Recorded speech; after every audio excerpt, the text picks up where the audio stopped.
he was asked about his favorite women's basketball player. Listen to this. Who's your favorite women's basketball player? Caitlin Clark. Really? Yeah. You don't like Paige Bueckers? No. She's okay. I didn't see her playing in the women's NBA, so. She just got drafted. #1. Dallas. He used to play in Dallas, which is where Paige Bueckers plays. A reputable basketball publication, Bleacher Report, stating that Paige Bueckers led the nation in assists twice in her college career. She has been top 15 once. She was 63rd last year when she led the nation assists. Georgia Amor, who had more assists than Paige, did not lead the nation assists as well. It is literally the media just lying. They are literally just lying. Your favorite women's basketball player, Kate Lard, is actually Paige Bueckers. No, she's okay. I didn't witness her playing in the women's NBA, and she was selected first overall by Dallas. In her final year at Virginia Tech, she averaged 6.8 assists per game and then led the nation. Not only is it eradicating Caitlin Clark, it's eradicating Serena Sundell. Like, if you look at Paige Bueckers' seasons, or if you look at last season, Serena Sundell averaged 0.4 assists more than Georgia Amor, but nearly 3 assists more than Paige Bueckers. One name rises above the others when it comes to controlling the discourse in women's sports: Caitlin Clark.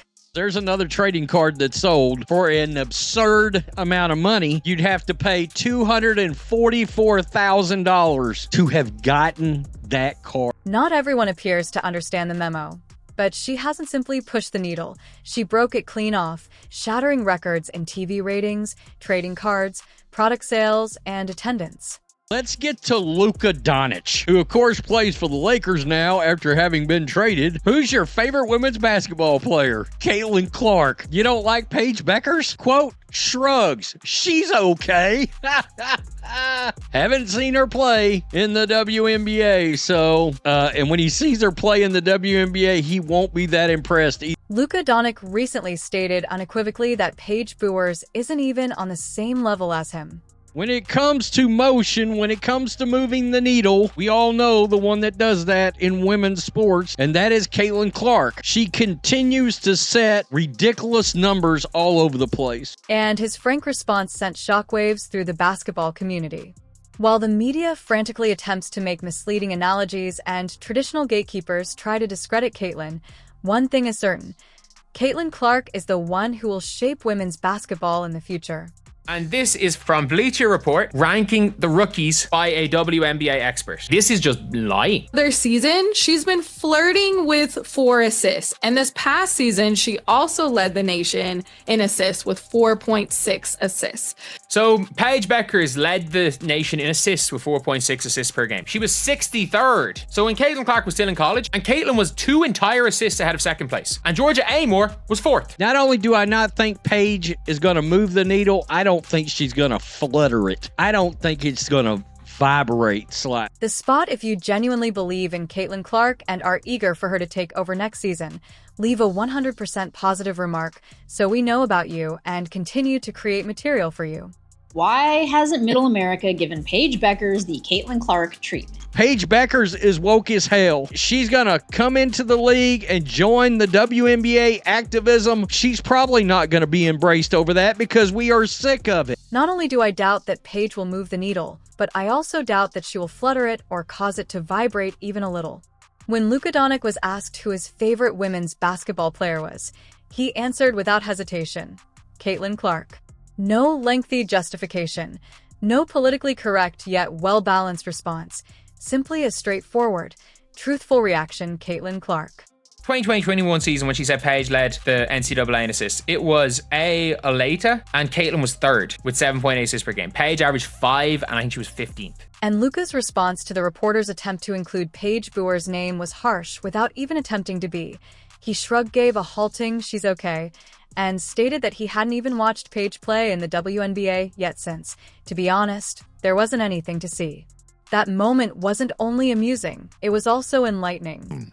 If you look at all these seasons, first season Paige was 15. The second season Paige played, Caitlin Clark led the NCAA in assists with 8 assists per game. Paige did not play in 22-23, and in 23-24, Caitlin Clark is 2.1 entire assists ahead of Georgia Amor, who she said led NCAA in I believe she was ranked 15th.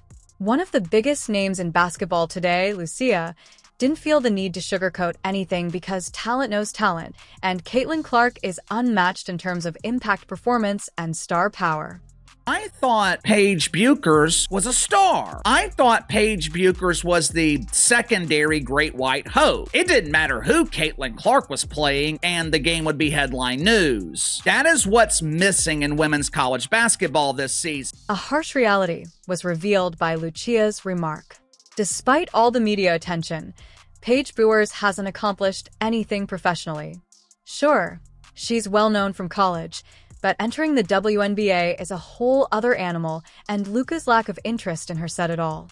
Basically, Wings GM conveys key difference in Paige Bueckers and Caitlin Clark's rookie season. He said the one thing when you talk about last season is that Paige won't have the benefit that Caitlin did. And this is nothing against Caitlin, but we had an Olympic break last year. So you got to see some players take a month-long break, essentially. And those rookies were coming off a grueling season in the collegiate game. They got a break and got to reset and finish strong. This draft class, which includes Paige, is not going to have that luxury. We don't have a big break where they can almost catch a second win and then push to the finish line in the second half of the season, he continued.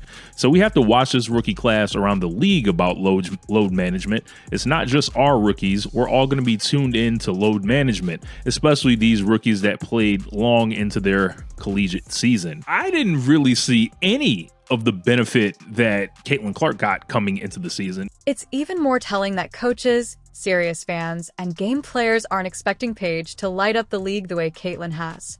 We want to see Caitlin Clark and we want to see Paige Bueckers. Caitlin scored more points per game, but Paige was more efficient. Paige Bueckers has had one of the best careers in the history of women's college basketball. On paper, you could make the case that Paige Bueckers has better college career than Caitlin Clark. But this is the world of television, where you're not judged based on your accomplishments. You're not judged based on your stats. You're judged based on your drawing power. And looking at these ratings for the women's tournament, it is abundantly clear Paige Bueckers might be a star, but she's not a draw. These two were the topic of conversation. Who's the better player? She's not nearly the player that Caitlin Clark is. You know, she's been really disappointing this whole tournament. We're not creating this rivalry. We're not saying they hate each other, but they are two of the best in the game right now. Not only was Lucas's candid shrug amusing or trivial, but it also provided a unique, unvarnished look at how the real basketball community perceives these guys.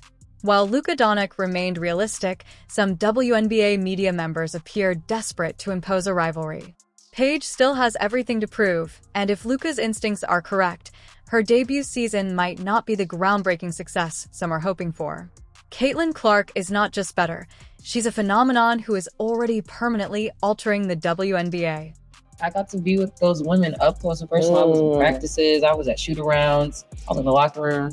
That's I was doing a great experience, though. So you was able to get a real close view of what it was like to be a WNBA player at that time. Yeah, and it was like not glamorous at all. But I was a kid, so to me, I thought it was like the most amazing thing ever. Right. But when you have conversations with like Taj and stuff like that, they're like, that was a mess. It was ghetto. It was bad. It was a mess. Yeah. But we still talk about like how the league was like 6-7 years ago. We have like things like, I can't believe we was doing this. We was sharing rooms. No, we was definitely sharing rooms. I was just telling Natalie and Tom, I was like, bro, we really was sharing rooms and you was talking in your sleep before games. Like you literally even know Nat, you was talking in your sleep. You gotta leave room to get on FaceTime with their boo. You gotta leave out the room. Sitting in the lobby at midnight. We would like to see Caitlin Clark in places where there isn't one. Bueckers, Paige. So basically, we know Natalie Esquire, a serial hater when it comes to the Caitlin Clark fan base. She's pretty much a driving force behind a lot of the drama that take place in the media. You have other people like Sabria Whitaker. You have so many people out there, and people like this, the committee, which is, you know, a group of really, really strong women's basketball fans on Twitter. They have influence. Dawn Staley flew 2 members of the committee to South Carolina's opening game in Paris, okay? So they're calling old guard WNBA fans the committee. These are the same people that is pushing race narratives. These are the same people that is bashing Caitlin Clark. These are the people she's talking about. Kurt Miller, a well-known player in the league, recently made the awkward comparison between Paige Bueckers' impending rookie season and Caitlin Clark's in an interview. Miller claims that this left many people perplexed. Due to the Olympic break that gave athletes a month-long break during the previous season, Paige won't have the luxury that Caitlin reportedly enjoyed during her debut year. Hate in Natalie Esquire heart is so strong, LOL. She said this in 4 different ways for absolutely no reason. NBC, at Indiana Fever. We don't want her covering America's team. Natalie Esquire said only one is super problematic, emo, in my experience, and based on listening to what has been said and reported on all year, it's a common theme. I only get harassed to endure racism, receive threatening emails, DMs from one fan base. So yes, it's one. It can apply in all of sports, but there is a notable difference in one fan base with respect to the W. This tweet said, no, it's one. It's not allegedly. This is my experience, and it only comes from a specific set of fans. So yes, for me, it's one fan base. You've already heard a player say in her career she's never experienced anything like this. Stop trying to violate our spirit. That could seem like a decent point at first, but it quickly becomes absurd when you take it apart. Less than 2 weeks after participating in the most watched NCAA women's basketball game ever, Caitlin Clark was sitting at the WNBA draft days later, thrust into a fever training camp with no time for rest or relaxation. She ended her college career by dragging Iowa to the national championship game, carrying the weight of immense expectations and constant media attention throughout the entire season. All they can think to do is infer, insinuate racism, just claim racism. Ratings explode. A lot of Caitlin Clark fans, and so many of them are not white. It's just insulting to assume that that's the case to the people that aren't white, to the Black Americans that do love Caitlin Clark. Eaton Thomas contrasts how white Americans view the two based on stark differences in speaking out against racial injustice. Quote, perhaps it's because unlike Clark, Bueckers has always been outspoken about issues off the court, Thomas wrote in a Guardian article. At the 2021 ESPYs, Bueckers was named the College Athlete of the Year. She used her acceptance speech to celebrate and honor Black women in particular. In Bueckers' famous ESPYs speech, she used her platform to recognize those who didn't get the same recognition as her, specifically highlighting Black women. While Black America cheered Bueckers, it seemed like mainstream white America, a demographic once viewed her as, in her words, a media darling, weren't singling out her praises. Is it a coincidence, or maybe because her injuries have made people forget her greatness as an athlete? But she's back from injury, and now why aren't people focused on Bueckers as they were Clark last year when she was tearing up college basketball? Maybe if Bueckers had delivered a more vanilla ESPY speech, things would be different. This is a completely embarrassing article. Caitlin Clark is a worldwide phenomenon whose playing style has drawn a level of hype that hasn't been seen in basketball in a decade. This year, Caitlin was thrust into the fire and asked to immediately lift a struggling Indiana Fever franchise with enormous national expectations on her shoulders. In addition to enduring the rigors of professional basketball, she also carried the hopes of an entire league that desperately needed her star power. Despite the challenges, Caitlin thrived and led the league in assists, shattering rookie expectations, trying to imply that Caitlin had some kind of unfair advantage because of an Olympic break is not only incorrect, but it is also offensive to what she accomplished. She sold out arenas across the country, set records, and succeeded without taking a break thanks to her once-in-a-generation talent and unwavering willpower. Second chapter of the Caitlin Clark era in the WNBA will commence soon. Clark established herself as a superstar in her rookie season with the Indiana Fever and will now lead a championship hopeful team into year 2. However, before the season begins, Clark was involved in a major news headline that featured a 6-figure price tag. Clark's edition of the 2024 Piani Prism WNBA Throwback Signatures Golden Vinyl Card has been officially sold. An effort to lower expectations for Paige Bueckers in case she doesn't do as well as Caitlin did. But the truth is that there is no comparison between the two in terms of to have an effect. The WNBA's breakout talent Caitlin Clark is responsible for breaking broadcast numbers and attracting new fans to arenas. Despite all of her college achievements, Paige Bueckers hasn't played in a true WNBA game yet, and when she does, her performance, rather than well-crafted media narratives or pre-existing excuses, will be evaluated. An Angel Reese card out there right now that's on eBay that somebody has a ridiculous price on, and it's just been sitting there forever. It's collecting dust. No Olympic break, no load management discussions, no interruptions. You either move the needle or you don't. Caitlin Clark broke it off the machine, not just moved it. Now, Paige must demonstrate that she even belongs in the same conversation. And to be honest, if the early signs are any indication, her rookie debut game didn't sell out. There was no buzz, and the media's forced comparisons are already beginning to look desperate. Caitlin earned her fame through dominance rather than hype, and no amount of spin from front office staff or league executives will ever change the fact that, while Caitlin Clark has been busy changing the rules of women's basketball, a different kind of battle has been going on behind the scenes, and it's just as intense as anything that occurs on the court. The WNBA media elites who used to steer the conversation around the league are feeling threatened, and instead of accepting Caitlin Clark's extraordinary influence, many of them have turned to disparaging her, discrediting her supporters, and spreading divisive narratives that bring people together instead of bringing them together. The light that I have now as a white woman who leads a Black-led sport and celebrated here, I want to show a light on Black women. They don't get the media coverage that they deserve. They've given so much to the sport and the community and society as a whole, and their value is undeniable. In the WNBA, last season, the postseason awards, 80% of the winners were Black, but they got half the coverage as the white athletes. So I think it's time for change. Sports media holds the key to storylines. Sports media and sponsors tell us who is valuable, and you have told the world that I matter today, and everyone who voted, thank you.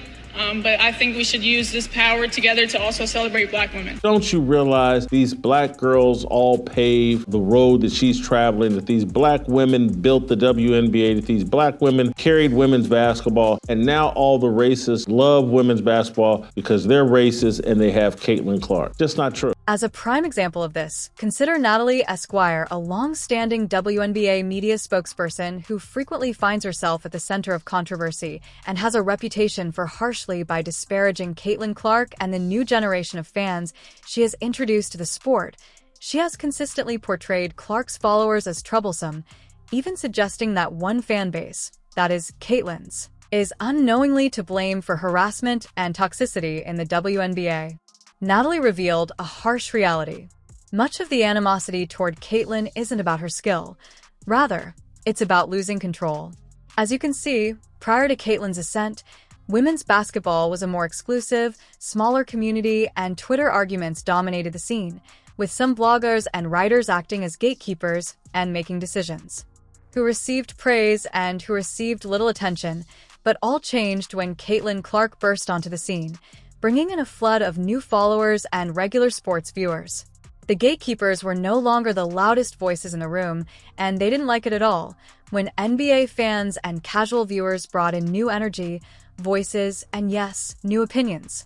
Content creators like John Liquidator and Rich Lotta further revealed this dynamic. These YouTubers aren't affiliated with the old establishment. They don't answer to traditional media outlets, and they don't follow politically correct lines. Instead, they speak directly to the fans, and the fans have responded massively.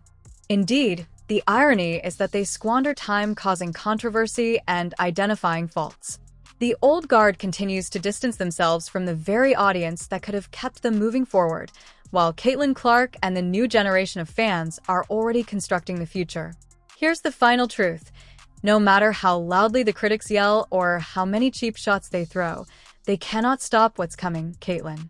She just keeps working and is successful. At the end of the day, no amount of backstabbing or resentment can alter the fact that Clark has already altered the game and is only getting warmed up. Clark is the face of women's basketball. The media can continue to try to support Paige Bueckers and stir up controversy, but the fans know who's actually changing the game. The old narratives are crumbling, the gatekeepers are losing their hold, and Caitlin Clark has the future.